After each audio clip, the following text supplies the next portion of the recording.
Bonjour à tous, bienvenue dans notre émission de lecture biblique. L'objectif est de lire toute la Bible en l'espace de 6 mois dans l'ordre chronologique des événements.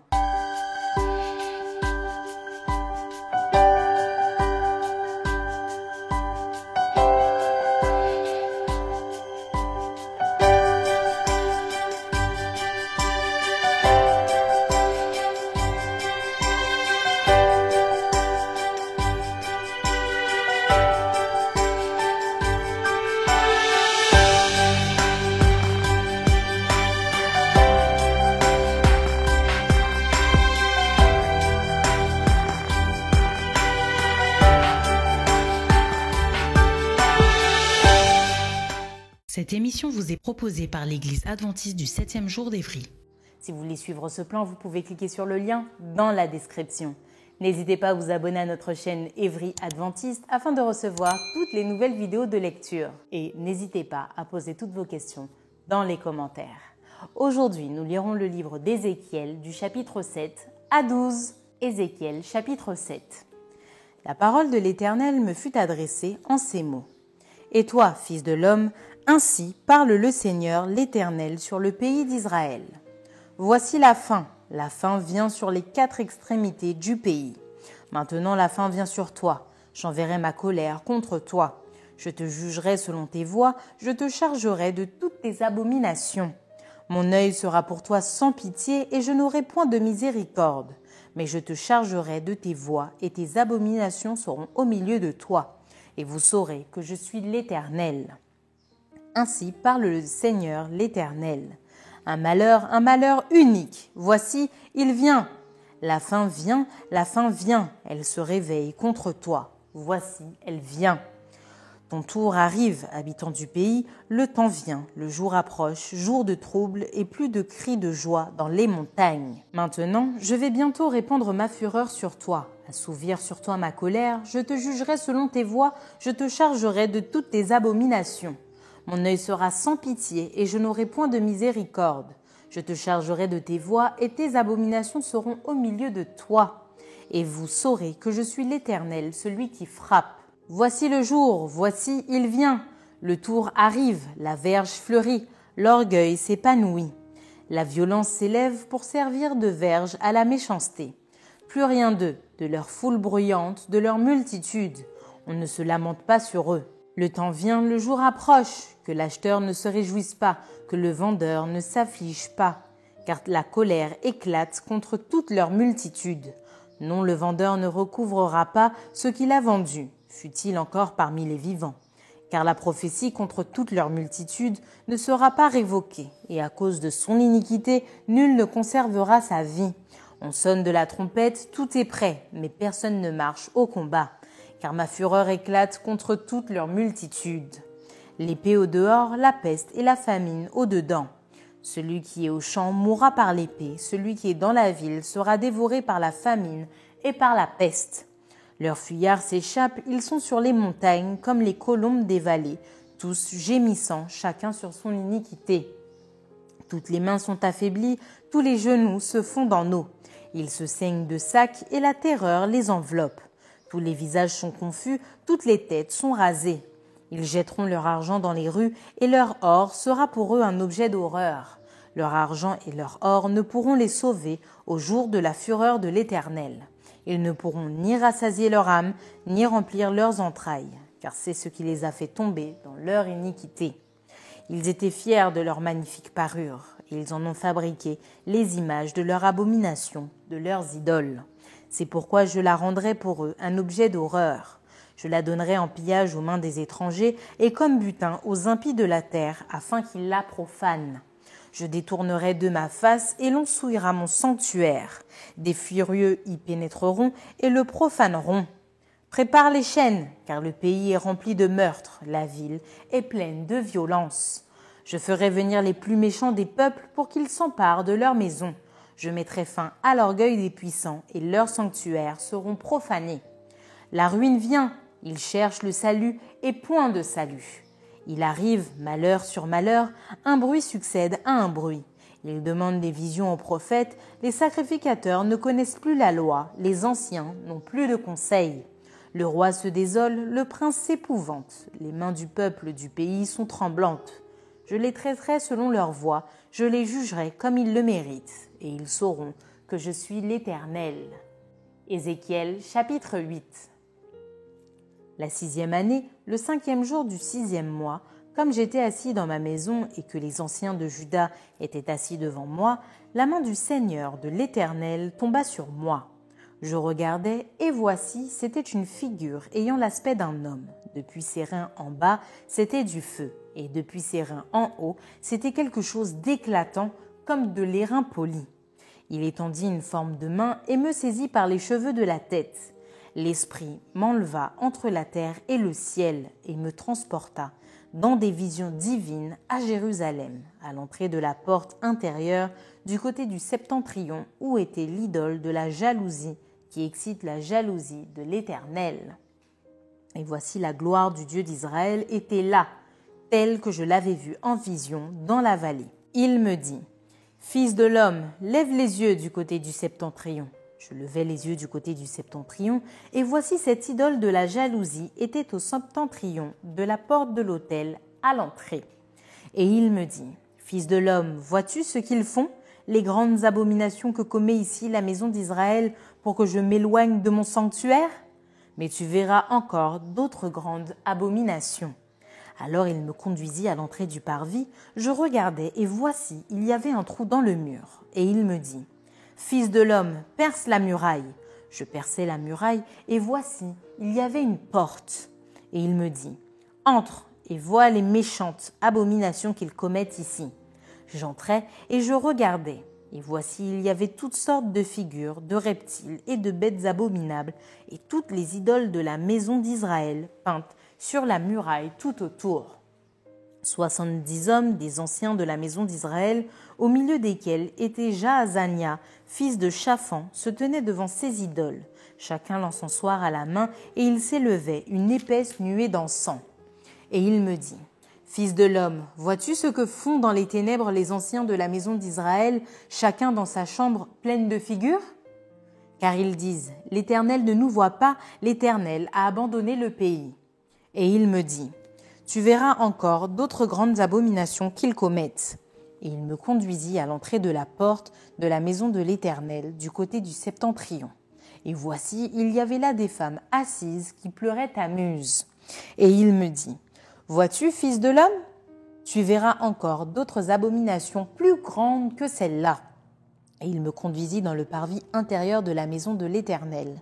Et voici, à l'entrée du temple de l'Éternel, entre le portique et l'autel, il y avait environ 25 hommes, tournant le dos au temple de l'Éternel, et le visage vers l'Orient, et ils se prosternaient à l'Orient, devant le soleil. Et il me dit, « Vois-tu, fils de l'homme? Est-ce trop peu pour la maison de Juda de commettre les abominations qu'ils commettent ici? Faut-il encore qu'ils remplissent le pays de violence et qu'ils ne cessent de m'irriter? Voici, ils approchent le rameau de leur nez. Moi aussi, j'agirai avec fureur. Mon œil sera sans pitié et je n'aurai point de miséricorde quand ils crieront à haute voix à mes oreilles. Je ne les écouterai pas. » Ézéchiel chapitre 9. Puis il cria d'une voix forte à mes oreilles. « Approchez, vous qui devez châtier la ville, chacun son instrument de destruction à la main. » Et voici, 6 hommes arrivèrent par le chemin de la porte supérieure du côté du septentrion, chacun son instrument de destruction à la main. Il y avait au milieu d'eux un homme vêtu de lin et portant une écritoire à la ceinture. Ils vinrent se placer près de l'autel des reins. La gloire du Dieu d'Israël s'éleva du chérubin sur lequel elle était et se dirigea vers le seuil de la maison. Et il appela l'homme vêtu de lin et portant une écritoire à la ceinture. L'Éternel lui dit, « Passe au milieu de la ville, au milieu de Jérusalem, et fais une marque sur le front des hommes qui soupirent et qui gémissent à cause de toutes les abominations qui s'y commettent. » Et à mes oreilles, il dit aux autres, « Passez après lui dans la ville et frappez, que votre œil soit sans pitié et n'ayez point de miséricorde. Tuez, détruisez les vieillards, les jeunes hommes, les vierges, les enfants et les femmes, mais n'approchez pas de quiconque aura sur lui la marque, et commencez par mon sanctuaire. » Ils commencèrent par les anciens qui étaient devant la maison. Il leur dit, « Souillez la maison et remplissez de morts les parvis. Sortez, Ils sortirent et ils frappèrent dans la ville. Comme ils frappaient et que je restais encore, je tombais sur ma face et je m'écriais : Ah, Seigneur éternel, détruiras-tu tout ce qui reste d'Israël en répandant ta fureur sur Jérusalem ? Il me répondit : L'iniquité de la maison d'Israël et de Juda est grande, excessive. Le pays est rempli de meurtres, la ville est pleine d'injustice, car ils disent : L'Éternel a abandonné le pays, l'Éternel ne voit rien. Moi aussi je serai sans pitié et je n'aurai point de miséricorde. Je ferai retomber leurs œuvres sur leurs têtes. Et voici, l'homme vêtu de lin et portant une écritoire à la ceinture rendit cette réponse : J'ai fait ce que tu m'as ordonné. Ézéchiel chapitre 10. Je regardais, et voici sur le ciel qui était au-dessus de la tête des chérubins, il y avait comme une pierre de saphir. On voyait au-dessus d'eux quelque chose de semblable à une forme de trône. Et l'Éternel dit à l'homme vêtu de lin : Va entre les roues sous les chérubins, remplis tes mains de charbon ardent que tu prendras entre les chérubins et répands-les sur la ville. Et il y alla devant mes yeux. Les chérubins étaient à la droite de la maison quand l'homme alla et la nuée remplit le parvis intérieur. La gloire de l'Éternel s'éleva de dessus les chérubins et se dirigea vers le seuil de la maison. La maison fut remplie de la nuée et le parvis fut rempli de la splendeur de la gloire de l'Éternel. Le bruit des ailes des chérubins se fit entendre jusqu'au parvis extérieur, pareil à la voix du Dieu Tout-Puissant lorsqu'il parle. Ainsi l'Éternel donna cet ordre à l'homme vêtu de lin : Prends du feu entre les roues, entre les chérubins. Et cet homme alla se placer près des roues. Alors un chérubin étendit la main entre les chérubins vers le feu, qui était entre les chérubins. Il en prit et le mit dans les mains de l'homme vêtu de lin. Et cet homme le prit et sortit. On voyait aux chérubins une forme de main d'homme sous leurs ailes. Je regardais et voici il y avait 4 roues près des chérubins, une roue près de chaque chérubin, et ces roues avaient l'aspect d'une pierre de chrysolite. À leur aspect, toutes les 4 avaient la même forme. Chaque roue paraissait être au milieu d'une autre roue. En cheminant, elles allaient de leurs 4 côtés et elles ne se tournaient point dans leur marche, mais elles allaient dans la direction de la tête sans se tourner dans leur marche. Tout le corps des chérubins, leur dos, leurs mains et leurs ailes étaient remplis d'yeux, aussi bien que les roues tout autour, les 4 roues. J'entendis qu'on appelait les roues tourbillons. Chacun avait 4 faces. La face du premier était une face de chérubin, la face du second une face d'homme, celle du troisième une face de lion et celle du quatrième une face d'aigle. Et les chérubins s'élevèrent.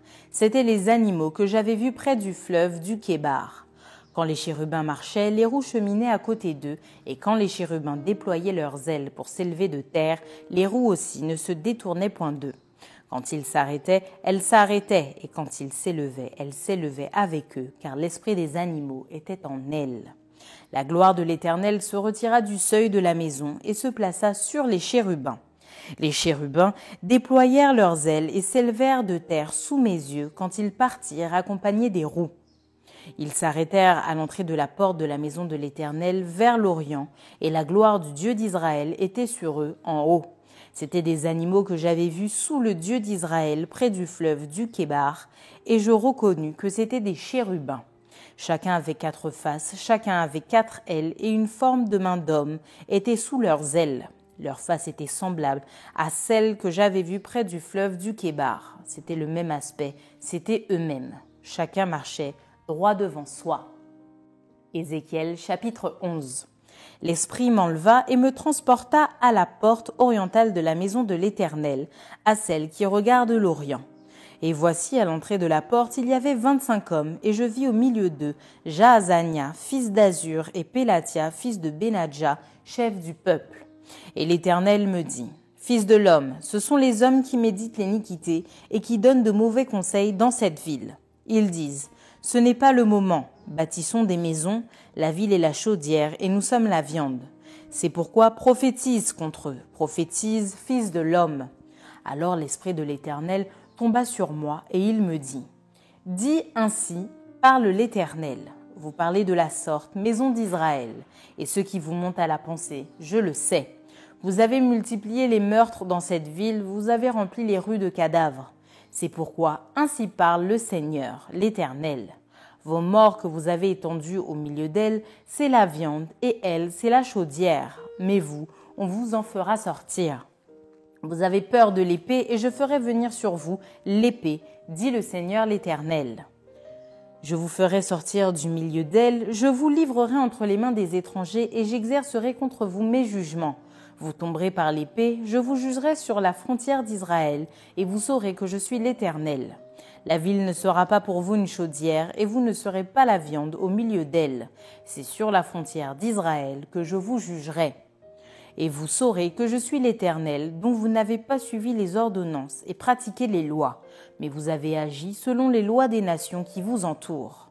Comme je prophétisais, Pélatia, fils de Benadja, mourut. Je tombai sur ma face et je m'écriai à haute voix, « Ah, Seigneur éternel, anéantiras-tu ce qui reste d'Israël ?» Et la parole de l'Éternel me fut adressée en ces mots. Fils de l'homme, ce sont tes frères, ceux de ta parenté, et la maison d'Israël tout entière, à qui les habitants de Jérusalem disent « Restez loin de l'Éternel, le pays nous a été donné en propriété. » C'est pourquoi tu diras « Ainsi parle le Seigneur l'Éternel. Si je les tiens éloignés parmi les nations, si je les ai dispersés en divers pays, je serai pour eux quelque temps un asile dans les pays où ils sont venus. C'est pourquoi tu diras « Ainsi parle le Seigneur l'Éternel. Je vous rassemblerai du milieu des peuples, je vous recueillerai des pays où vous êtes dispersés, et je vous donnerai la terre d'Israël. C'est là qu'ils iront, et ils en ôteront toutes les idoles et toutes les abominations. Je leur donnerai un même cœur, et je mettrai en vous un esprit nouveau. J'ôterai de leur corps leur cœur de pierre, et je leur donnerai un cœur de chair, afin qu'ils suivent mes ordonnances et qu'ils observent et pratiquent mes lois. Et ils seront mon peuple, et je serai leur Dieu. Mais pour ceux dont le cœur se plaît à leurs idoles et à leurs abominations, je ferai retomber leurs œuvres sur leur tête, dit le Seigneur l'Éternel. Les chérubins déployèrent leurs ailes accompagnés des roues, et la gloire du Dieu d'Israël était sur eux en haut. La gloire de l'Éternel s'éleva du milieu de la ville, et elle se plaça sur la montagne qui est à l'orient de la ville. L'Esprit m'enleva et me transporta en Chaldée auprès des captifs en vision par l'Esprit de Dieu. Et la vision que j'avais eue disparut au-dessus de moi. Je dis aux captifs toutes les paroles de l'Éternel qu'il m'avait révélées. Ézéchiel chapitre 12. La parole de l'Éternel me fut adressée en ces mots. Fils de l'homme, tu habites au milieu d'une famille de rebelles qui ont des yeux pour voir et qui ne voient point, des oreilles pour entendre et qui n'entendent point, car c'est une famille de rebelles. Et toi, fils de l'homme, prépare tes effets de voyage et pars de jour sous leurs yeux. Pars en leur présence du lieu où tu es pour un autre lieu. Peut-être verront-ils qu'ils sont une famille de rebelles. Sors tes effets comme des effets de voyage, de jour sous leurs yeux, et toi pars le soir en leur présence comme partent des exilés. Sous leurs yeux tu perceras la muraille et tu sortiras tes effets par là. Sous leurs yeux tu les mettras sur ton épaule, tu les sortiras pendant l'obscurité. Tu te couvriras le visage et tu ne regarderas pas la terre, car je veux que tu sois un signe pour la maison d'Israël. Je fis ce qui m'avait été ordonné. Je sortis de jour mes effets comme des effets de voyage. Le soir, je perçai la muraille avec la main et je les sortis pendant l'obscurité et les mis sur mon épaule en leur présence. Le matin, la parole de l'Éternel me fut adressée en ces mots. Fils de l'homme, la maison d'Israël, cette famille de rebelles, ne t'a-t-elle pas dit « Que fais-tu » Dis-leur. Ainsi parle le Seigneur l'Éternel. Cet oracle concerne le prince qui est à Jérusalem et toute la maison d'Israël qui s'y trouve. Dis, je suis pour vous un signe. Ce que j'ai fait, c'est ce qui leur sera fait. Ils iront en exil, en captivité. Le prince qui est au milieu d'eux mettra son bagage sur l'épaule pendant l'obscurité et partira. On percera la muraille pour le faire sortir. Il se couvrira le visage pour que ses yeux ne regardent pas la terre. J'étendrai mon rai sur lui et il sera pris dans mon filet. Je l'emmènerai à Babylone, dans le pays des Chaldéens, mais il ne le verra pas et il y mourra. Tous ceux qui l'entourent et lui sont en aide, et toutes ses troupes, je les disperserai à tous les vents et je tirerai l'épée derrière eux. Et ils sauront que je suis l'Éternel quand je les répandrai parmi les nations, quand je les disperserai en divers pays. Mais je laisserai d'eux quelques hommes qui échapperont à l'épée, à la famine et à la peste, afin qu'ils racontent toutes leurs abominations parmi les nations où ils iront. Et ils sauront que je suis l'Éternel. » La parole de l'Éternel me fut adressée en ces mots. « Fils de l'homme, tu mangeras ton pain avec tremblement, tu boiras ton eau avec inquiétude et angoisse. Dis au peuple du pays. Ainsi parle le Seigneur, l'Éternel, sur les habitants de Jérusalem dans la terre d'Israël. Ils mangeront leur pain avec angoisse et ils boiront leur eau avec épouvante, car leur pays sera dépouillé de tout ce qu'il contient à cause de la violence de tout ce qui l'habite. Les villes peuplées seront détruites et le pays sera ravagé, et vous saurez que je suis l'Éternel. » La parole de l'Éternel me fut adressée en ces mots. « Fils de l'homme, que signifient ces discours moqueurs que vous tenez dans le pays d'Israël? Les jours se prolongent et toutes les visions restent sans effet. C'est pourquoi dis-leur, ainsi parle le Seigneur l'Éternel. Je ferai cesser ces discours moqueurs, on ne les tiendra plus en Israël. Dis-leur au contraire, les jours approchent et toutes les visions s'accompliront. Car il n'y aura plus de visions vaines ni d'oracles trompeurs au milieu de la maison d'Israël. Car moi l'Éternel, je parlerai, ce que je dirai s'accomplira et ne sera plus différé. Oui, de vos jours, famille de rebelles, je prononcerai une parole et je l'accomplirai, dit le Seigneur, l'Éternel. » La parole de l'Éternel me fut adressée en ces mots. « Fils de l'homme, voici la maison d'Israël dit. Les visions qu'il a ne sont pas près de s'accomplir, il prophétise pour des temps éloignés. C'est pourquoi dis-leur, ainsi parle le Seigneur l'Éternel. Il n'y aura plus de délai dans l'accomplissement de mes paroles, la parole que je prononcerai s'accomplira, dit le Seigneur l'Éternel. » Merci d'avoir partagé cette lecture avec nous. Je vous donne rendez-vous demain, si Dieu veut, pour un nouvel épisode.